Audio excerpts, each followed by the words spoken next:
برائی کو جلدی طلب کرتے ہیں، حالانکہ ان سے پہلے کئی عبرتناک سزائیں گزر چکی، اور بے شک تیرا رب یقیناً لوگوں کے لیے ان کے ظلم کے باوجود بڑی بخشش والا ہے، اور بلا شبہ تیرا رب یقیناً بہت سخت سزا والا ہے۔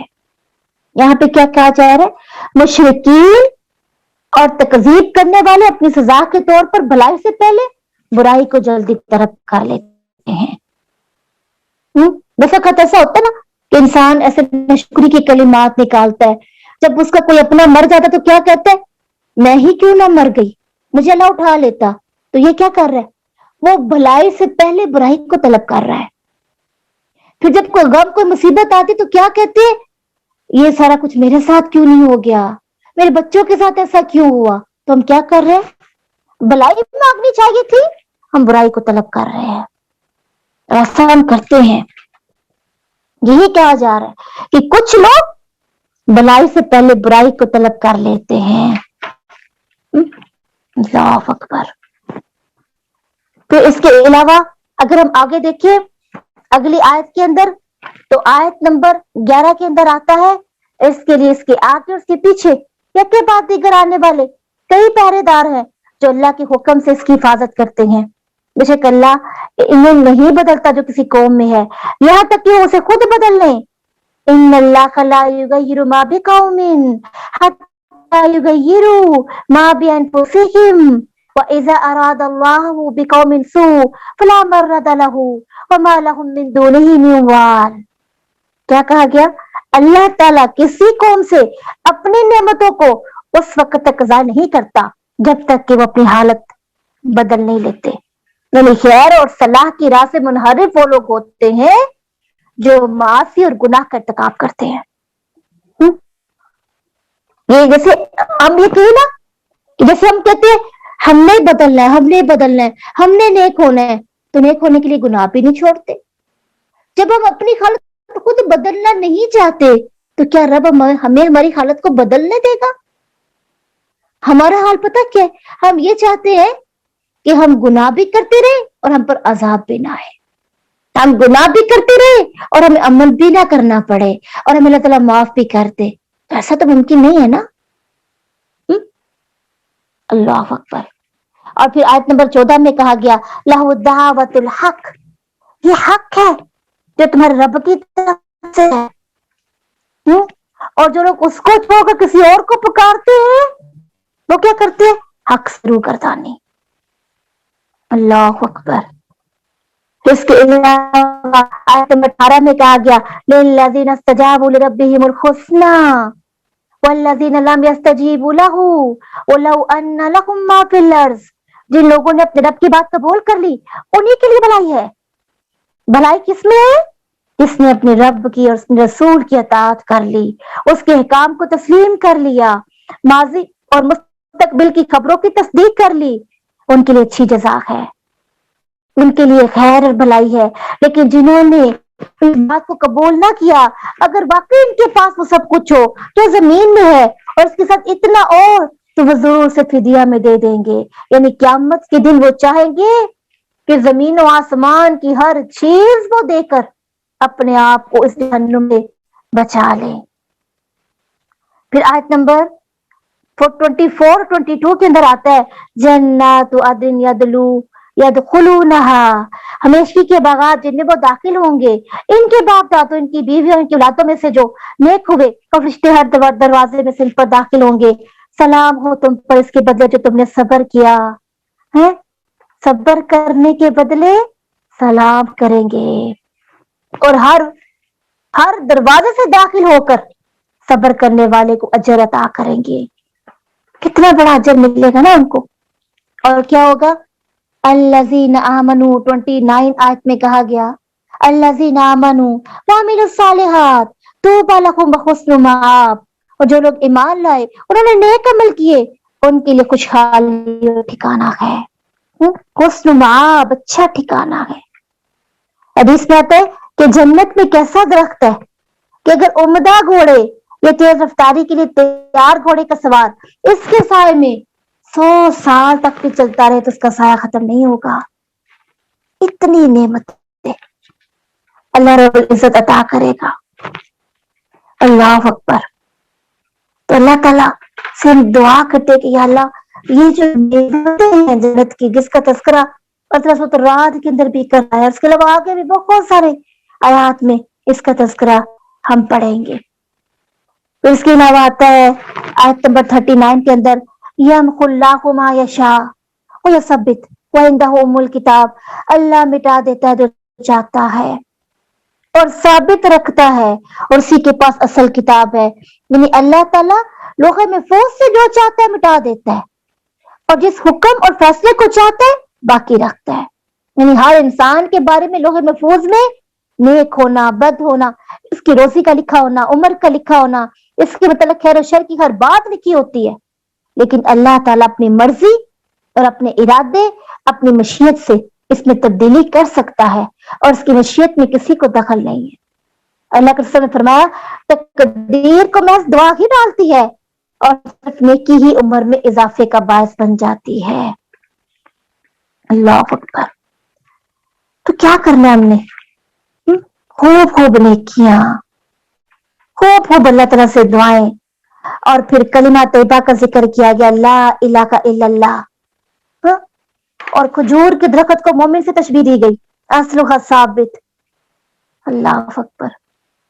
تو اس رمضان ہم لا الہ الا اللہ کی کثرت کریں، کیونکہ لا الہ الا اللہ کہنے والا جنت میں داخل ہو جاتا ہے، اور جو لا الہ الا اللہ محمد رسول اللہ پڑھتا ہے اس پر جنت واجب ہو جاتی ہے. اللہ رب العزت اس کو جنتوں میں ضرور جنت دے گا. اللہ اکبر.